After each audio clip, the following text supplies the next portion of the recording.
If you're looking for one of the more well-preserved ghost towns to visit in a beautiful mountain setting, you'll love this one. We'll show you where it is next on Ghost Towns and More.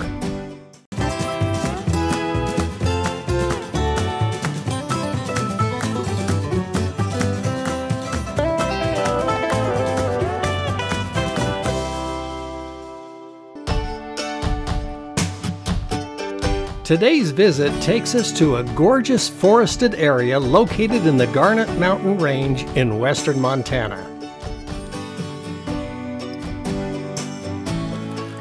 With gold fever gripping the nation in the mid-1800s, prospectors were using placer mining methods in the creeks at First Chance Gulch and discovered evidence that gold was there. All it took was the discovery of a 32-ounce nugget to set off a deluge of prospectors coming to seek their fortune. By the 1870s, placer mining and panning in the creeks had pretty much filtered out all that could be found on the surface. Miners knew that the next option would be to dig mine shafts for hard rock mining below.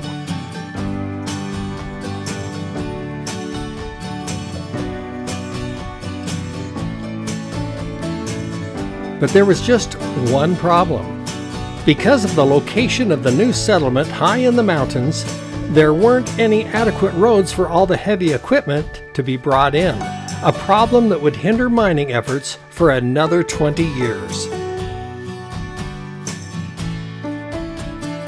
Silver mines elsewhere drew gold miners away looking for better chances of success.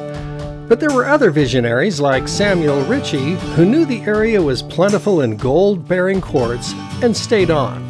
He just needed a way to access it.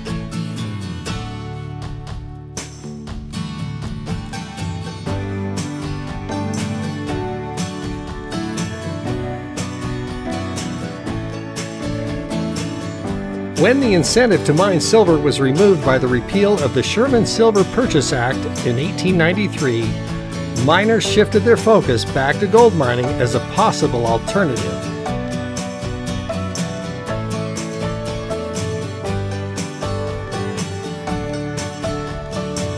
With better access to the Garnet Range and improved technology, miners returned to the area in earnest. Between 1890 and 1895, 40 claims were filed, including some by Drs. Armistead Mitchell and Charles Mussigbroad, who also built a 10-stamp mill. A new town was established and was named Mitchell after one of its founders, but was later renamed Garnet after the semi-precious stone found in the region.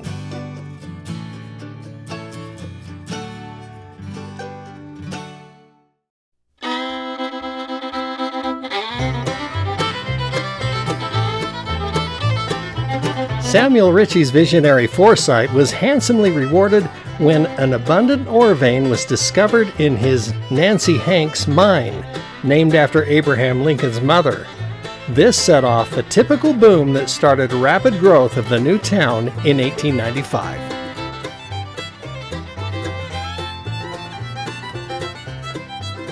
The town soon had 7 hotels, various stores, barber shops, livery stables, a union hall, drugstore and doctor's office, 13 saloons, a school, and even a candy shop. There were also many homes and cabins wherever they could be built. The town of Garnet differed from the typical mining camps of the time in that it was mostly made up of families instead of a predominantly male population. Community dances were held every Saturday night, and there were plenty of activities for everyone, such as hay rides, fishing trips, dinner parties, picnics, and card games.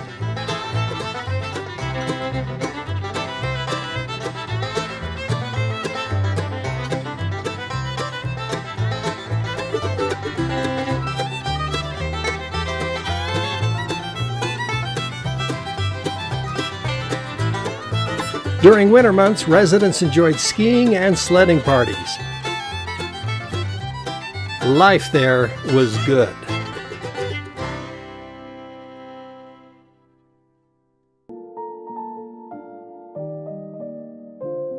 There were some people who left their mark on the town in an unusual way. One was Philip Newman, who owned a sawmill and provided lumber for Garnet's buildings and mining operations. He fell in love with a woman from a red light district and wanted to marry her.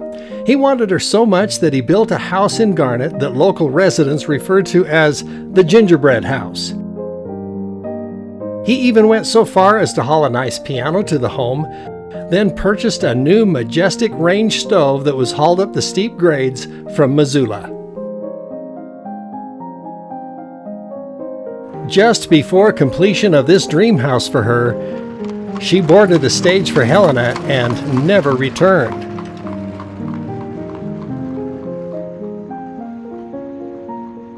Philip stopped construction and ended up living in the unfinished home by himself. In 1971, arsonists destroyed the building.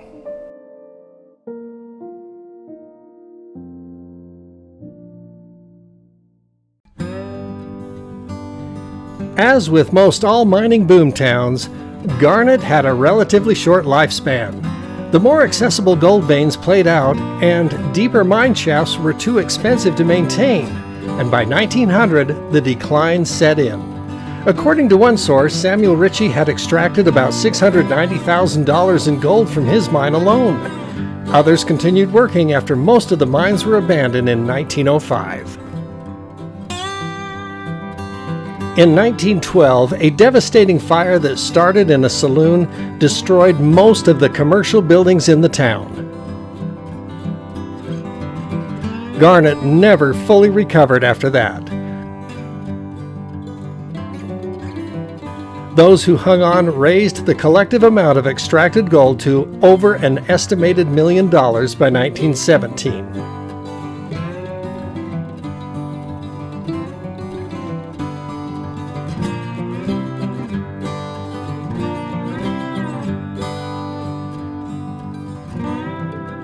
When President Franklin D. Roosevelt raised gold prices to $35 per ounce in 1934, the town was brought back to life once more.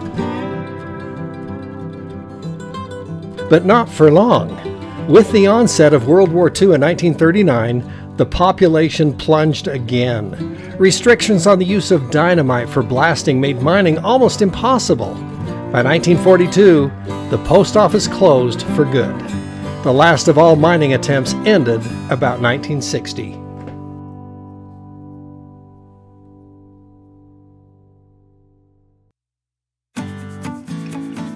By 1970, efforts were underway to preserve the town by the Garnet Preservation Association in partnership from the Bureau of Land Management.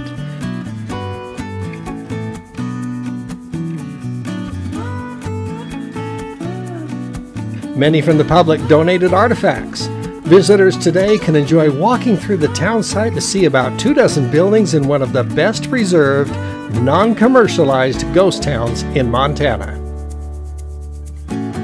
Garnet is open all year to wheeled vehicles along the dirt road to the 6,000-foot elevation during warmer months. But during winter months, access is limited. Visitors should call ahead to check travel conditions.